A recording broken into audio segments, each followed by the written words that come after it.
Good day, bayang aralista. Ako nga pala si Monkey Rider, maghahatid ng giya para sa araw ng Linggo, July 19, 26. Ang ating gararay gaganapin sa Padre Garcia. National Disability Right Week, head-to-head, one-on-one win event in race 2, 3, and 5. 2026 Pilracom third locally bred stake race. 2026 third leg hopeful stake race. 2026 Pilracom PCSO third leg triple crown stakes race. Maglalabanan ngayong araw na to. Okay, gawin tayo sa race number 1. Start ng ating winner take all event. First winner take all event, 1 to 7.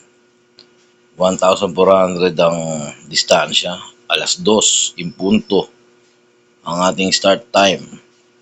Class 5, 17 to 41 split. Meron tayong 6 entries. Eto, medyo magandang laban to. Anybody's race to. Maganda lang gising. Di tayo nakapagbigay ng Sabado. Medyo napasarap tayo sa party. Pero ito, dali natin to. Sa race number 1,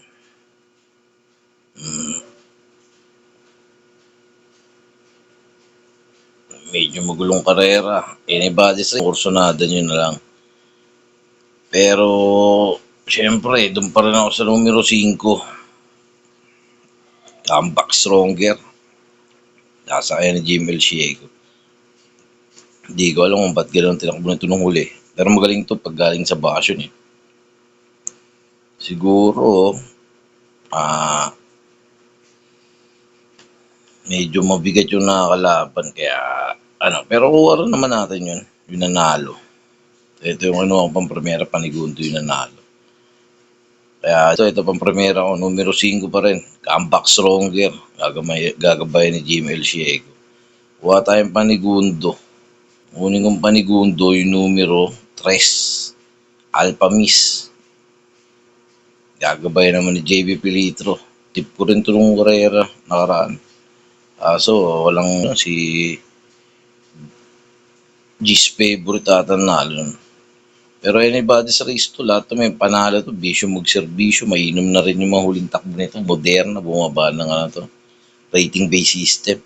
Si Anna Parade, maganda rin yung kinilos. Lightning Bolt, galing sa panalo. Ito, anybody's race to. Kahit sino dito, pwede nyo kunin. Pero 44 po tayo, mga dihado yung kursunada ko dito. Numero 5, Comeback Stronger Pampremera. Panigundo, numero 3, Alpha Miss. Okay? Gawin na tayo sa race number 2. First Peak 6 event natin. Covers races. Ito yung start ng ating third leg. 3-year-old locally bred stake race. May head-to-head one-on-one win event tayo dito. Yung numero 1, ikaw ang pag-asa at saka yung numero outlaw. Magandang laban doon dalawa na to. Pero ako dito, kung sa head-to-head siyempre bigay tayo. Ito, timbangan lang to. Manakaw sino mas mauuna dun sa finish.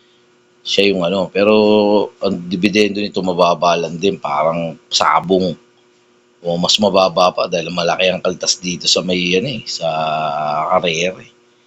Pero dito, kung head-to-head, tingin ko mas nakakangat si ikaw ang pag-asa kaysa kay Lady Outlaw.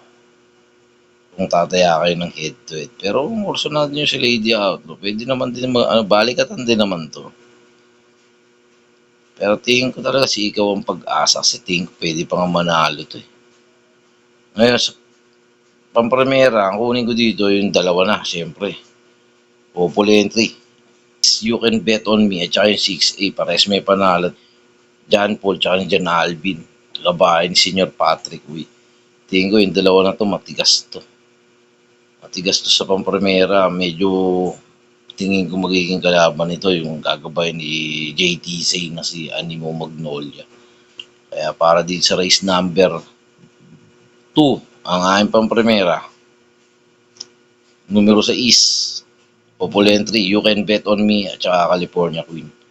Ang aking panigundo, Numero 8, Animo Magnolia. Gawin tayo sa race number 3. Start ng second set ng winner take all natin, races 3 to 9. 2,000 meter ang distansya, meron tayo 6 entries. Third leg, hopeful stake race, head to head, one-on-one win event. 1 at saka yung 5. Yana Las at saka yung Confidence Surge.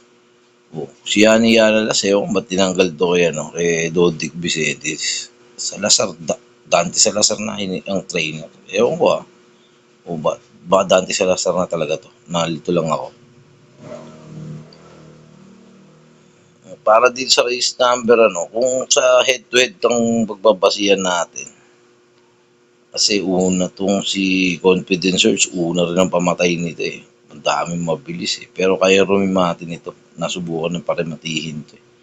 Yana Las. Bal Ramos Dilema, tingin ko, parerematiin din ito. Magaling magparemati si Bal eh. Kaya para dito, yung numero 1, parang uno ang kukunin ko dito sa head-to-head. Bahagyang nakakalamang to kaysa kay Confidence Surge. Si Confidence Surge lately puro dibandera ang gusto niya. Yan na last. Bal Ramos Dilema, magkapatid na magkalaban sa head-to-head. Tingin ko i-discarte ni Bal to.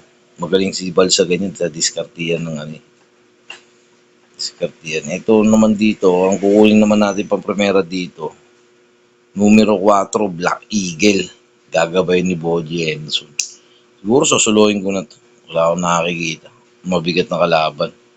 Malibang kay Rapido. Pero kaya niya na to. Talunan niya to si Rapido eh. Kaya dito, ito solo to. Numero 4, Black Eagle. Lumis to eh. Hindi lumaban sa Triple Crown eh.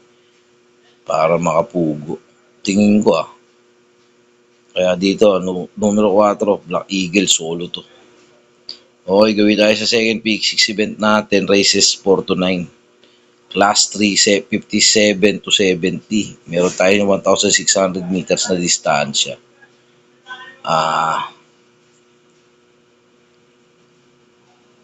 12 runners but 10 betting option. Para dito, ang kukunin ko dito yung numero 12. Gagabayan ni GL Shiego. Longevity. Ito ang kukunin ko pang primera.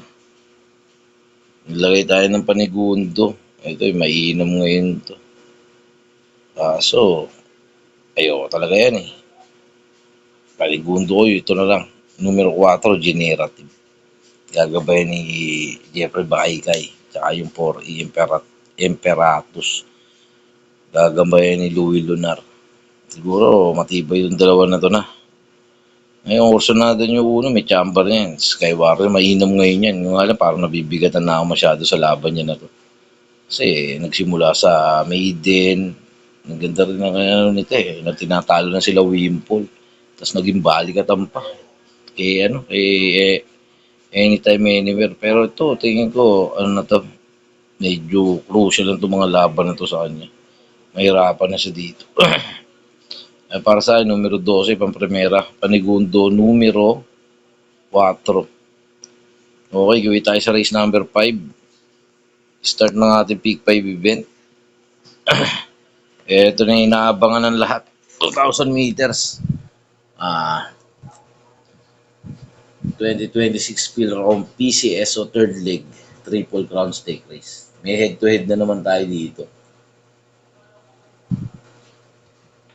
Win event. Ito yung bagong laro ng bagong event na laro na dinagdag ng PJC. Ang maglalaban naman dito sa head-to-head dito 5, Georgia at 9, Go Santino. Para sa head-to-head, pipiliin ko dyan yung numero 9, Go Santino. Tingin ko may panalo pa nga ito. Pero dahil sa nahilig ako sa Opal entry, pampremera ko dito numero 1, Bermuda Triangle. At saka yung Everest, kabayan ni si Senyor Patrick. Ay gagabayin uli ng magkapatid. John Paul at saka John Alvin. Di ko magkapatid o magpinsan to. Magkapatid nga siguro to. Parehas yung middle name eh. Tapos ang second choice ko dito, yung Gentle Dance, yung 2A Balisong, gagabayan naman ni Patricio Ramos Dilema at ni Dodong Villegas. Kung gusto yung isama si Go Santino, may tsamba rin to. Pero yung dalawa na yan, 4 na kabayo mo dyan, siguro medyo angat ka na dyan, halos kalahati sa'yo eh. Puro may inom pa yun. No? Kaya dito sa race number 5, pampremero numero 1, panigundo numero 2. Okay? Gawin tayo sa race number 6, start ng ating pick for event, races 6 to 9, 1,400 meters ang distansya, last 4, 42 to 56 split. Meron tayong 6 entries. Sa tingin ko dito sa race number 6, medyo magulong laban to. Si Melania nasa numero 6, namamartida to eh. Pero tingin ko, kaya na ni Melania makasabay dito. Kasi binalik kay JB. Kaya itong kunin kong pampremera, numero 6, Melania. Huwag tayo panigundo, yung numero 2. Sanay din sa mabibigat na laban, bantay sarado. Gagabayan nung swerte ni Tobruk Istorque. Itong dalawa na to, tingin ko, matibay na to. Mati na to. O sama nyo yung 5 kung ano. Kaso halos kinuha nyo natin na lahat, di ba? Okay na yan. 44 purpose, dalawa na lang. Size. Medyo lamang naman to. Melania. Ito, protection lang. Si Bantay Sarado para sa second place, yung numero 2. Okay, gawin tayo sa race number 7. Last DD plus 1 natin. New Philippine Jockey Association Incorporation as a beneficiary of industry sponsor benefit race. Meron tayo ditong 7 entries, 1,400 meters ang distansya. Para sa akin dito medyo magulong karera to. Anybody's race din to. Tingin ko may mga panalo rin halos lahat. Pero magang sa laban yung numero 7, Dixie Skies. Ang problema is straight sa 80. Baka kung hindi magla-live yung may-ari nito, pwedeng ipang ilalim. Kasi babalik din naman siya dito eh. Pwede rin naman ilabas siya sa susunod. Kaya para dito, medyo magulo to. Ang para sa akin, gustong pampremera yung numero 3. Tiyado to. Early Bird, gagabay ni Jeffrey Bakaykay. Tingin ko, abot ni Early Bird to kung magkakagulo sa unahan si Marengo, Dixie Sky, Anyo 90, Sinag. Yan yung mga mag-uunahan. Pero dehado to, Early Bird. Ito yung suntok sa buwan natin na pampremera, pero malaki ang panalo. Ngayon, maglagay tayo siguro panigundo. Yung numero 1, GCT, gagabay ni J. Lazaro. Tingin ko, mailalabas naman to, malaki premyo eh. Pero pwede pa rin biyahe. Gaya nangyari kay Boss JC, yung Shining Angel pinang-ilalim pa rin, may premyo naman, di ba? May mga pinang-ilalim pa rin kahit may mga ganyang prices eh.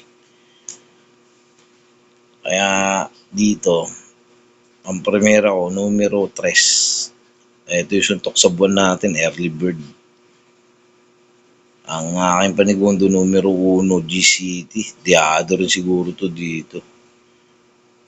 Maglagay tayo ng panarsera pa. O kayo, wag na lang. Sige. Yung straight sa 80 na Dixie Sky, tingin kung ilalaban, tingin ko medyo angat din to.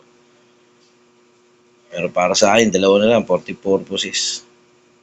Ang primera, numero 3, panigundo, numero 1. Gawin tayo sa race number 8. PJC Condition, Races, Class 5, Division 2, non-placer. Mayroon tayo 1,400 meters, 6 entries. Ito, medyo tricky na naman to. Pero para dito, ang pampremera ko dito yung numero 2. Babae ni Boss JC. Bonnie Avenue, tingin ko walang matulin eh. Baka ito na magdala ng marcha. Oo. Nakuha akong panigundo. Numero 4, Jewel of the Night. Gagabayan naman ni Hapon. Yan na siguro yan.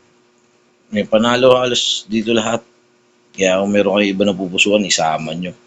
Kasi hindi naman natin pwedeng kunin lahat eh. Kasi karera nga eh, di ba? Pwede rin naman kung marami kang kapital. Pero minsan matatalo ka pa sa kapital pag kinuha mo lahat. Dito sa race number 8, pampremero ko numero 2, panigundo ko numero 4. Gawin na tayo sa last race natin, 1,400 meter, class 5, 17 to 41 split. Pilracom rating base system. Meron tayong 9 entries but 8 betting option. Para dito sa race number 9, paratingan, magmarami kayo dito. Pero ako dito, meron akong kursunado. Diado na naman, numero 6, Little Annie, at saka yung 6A, Fly with the Wind. Gagabayan ni RC Simasio, at saka ni Emi Alvarez. Tingin ko ito magdadala ng marcha dito. Kung mapapabayaan nila to, baka tumapos. Ngayon, mga lulutya to, numero 9, kasi magagaling sa buka. Medyo may advantage si Little Annie.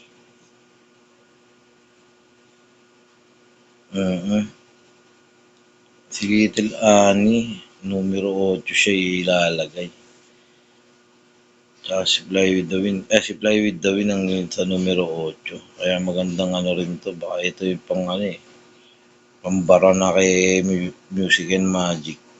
Tapos yung isa yung Alagwa. Heritage, may tulin din. Kaya yan ang pampremera ko. Diadoli yan. Suntok sa buwan yan. Pero may malaki panalo. 6 and 6A, Little Annie, Fly with the Wind. Lagay tayo ng second choice. Ito yung numero 2, Surplus Boy. Magaling manakbo dito yan. Tsaka mainam din ngayon ang kinikilos niyan. Tingin ko yan ang magbibigay ng magandang laban. At saka medyo magaling din yan ngayon. At yung maglagay tayo ng Panarsera kasi paratingan eh. Yung numero 5, Waray na May Dapa hanggang ng laban ito. MM Gonzales ang gagabay.